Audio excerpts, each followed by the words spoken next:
శ్రీ విష్ణు రూపాయ నమ శివాయ. కార్తీక పురాణం 11వ అధ్యాయం. మందరుడు పురాణ మహిమ. ఓ జనక మహారాజా, ఈ కార్తీక మాస వ్రతం యొక్క మహత్యమును గురించి అనేక ఉదాహరణలు చెప్పియుంటిని. ఇంకనూ దీనిని గురించి ఎంత చెప్పినను తనివి తీరదు. ఈ మాసమునందు విష్ణువుని అవిసె పువ్వులతో పూజించిన ఎడల చాంద్రాయణ వ్రతము చేసినంత ఫలము కలుగును. శ్రీ మహావిష్ణువు అర్చనానంతరము పురాణ పఠనం చేసినా చేయించినా వినినా వినిపించినా అటువంటి వారు తప్పనిసరిగా వైకుంఠాన్నే పొందుతారు. దీనిని గురించి మరి ఒక ఇతిహాసము చెప్పెదను, శ్రద్ధగా ఆలకింపుము అని వశిష్ఠుల వారు ఈ విధముగా చెప్పసాగిరి. పూర్వము కళింగ దేశమునకు మందరుడను విప్రుడు కలడు.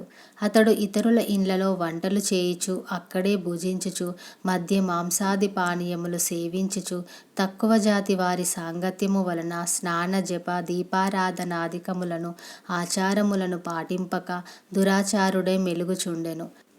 అతని భార్య మహాసాధ్వి, గుణవంతురాలు, శాంతమంతురాలు.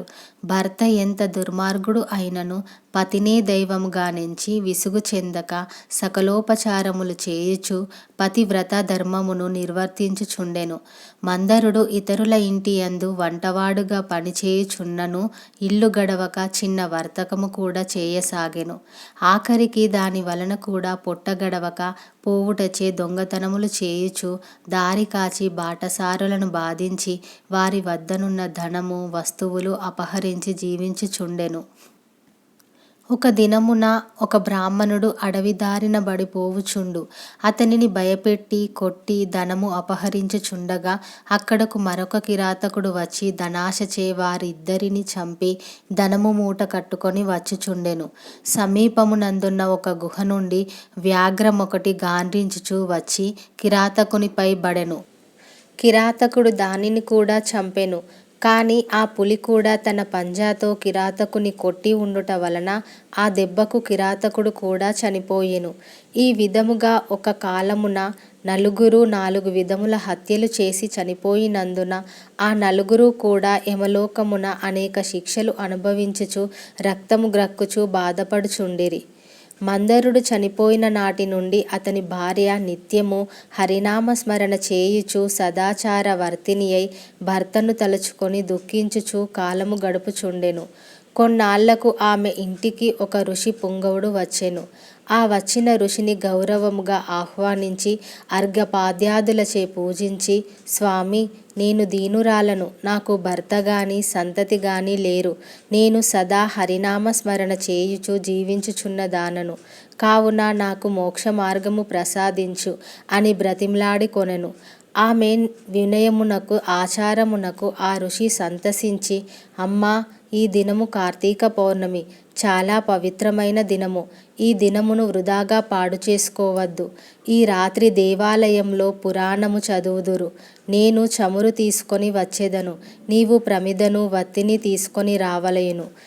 దేవాలయంలో ఈ వత్తిని తెచ్చిన ఫలమును నీవందుకొనుము అని చెప్పిన తోడనే అందుకామె సంతసించి వెంటనే దేవాలయంనకు వెళ్ళి శుభ్రము చేసి గోమయముచే అలికి ముగ్గులు పెట్టి తానే స్వయముగా వత్తి చేసి 2 వత్తులు వేసి ఋషి తెచ్చిన నూనె ప్రమిదలో పోసి దీపారాధన చేసెను. అటు తర్వాత ఇంటికి వెడలి తనకు కనిపించిన వారినందరినీ ఆ రోజు రాత్రి ఆలయమందు జరుగు పురాణ కాలక్షేపమునకు రమ్మని చెప్పెను. ఆమె కూడా రాత్రి అంతయు పురాణము వినెను. ఆనాటి నుండి ఆమె శ్రీ మహావిష్ణు చింతనతో కాలము గడుపుచు కొంతకాలమునకు మరణించెను. ఆమె పుణ్యాత్మురాలు అగుట వల్ల విష్ణుదూతలు వచ్చి విమానమెక్కించి వైకుంఠమునకు తీసుకొని పోయిరి. కాని ఆమెకు పాపాత్ముడైన భర్తతో సావాసము వలన కొంచెము దోషముండుట చేత మార్గమధ్యమున యమలోకమునకు తీసుకొని పోయిరి. అచట నరకమందు మరి 3 బాధపడుచున్న తన భర్తను చూచి, ఓ విష్ణుదూతలారా, నా భర్త మరి 3 ఈ నరక బాధపడుచున్నారు. కాన నా యందు దయయుంచి వానిని ఉద్ధరింపుడు అని ప్రాధేయపడెను. అంత విష్ణుదూతలు, అమ్మా, నీ భర్త బ్రాహ్మణుడై యుండియు స్నాన సంధ్యాదులు మాని పాపాత్ముడైనాడు. రెండవవాడు కూడా బ్రాహ్మణుడైనను అతడు కూడా ధనాశచే ప్రాణహితుని చంపి ధనమును అపహరించెను. మూడవవాడు వ్యాఘ్రము. నాలుగవవాడు పూర్వము ద్రావిడ దేశమున బ్రాహ్మణుడై జన్మించినను అనేక అత్యాచారములు చేసి ద్వాదశి రోజున కూడా తైలలేపనము మద్యమాంస భక్షణ చేసినవాడుగాన పాపాత్ముడైనాడు. అందుకే ఈ నలుగురును నరకబాధలు పడుచున్నారు అని వారి చరిత్రలు చెప్పిరి.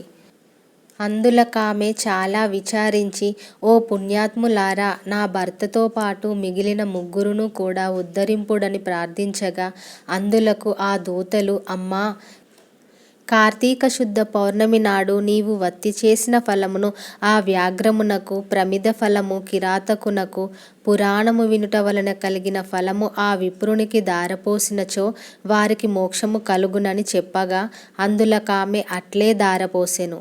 ఆ నలుగురును ఆమె వద్దకు వచ్చి విమానమెక్కి వైకుంఠమునకు వెళ్ళిరి. కావున ఓ రాజా, కార్తీక మాసమున పురాణము వినుట వలన, దీపము వెలిగించుట వలన ఎట్టి ఫలము కలిగినదో వింటివా అని వశిష్ఠుల వారు నుడివిరి.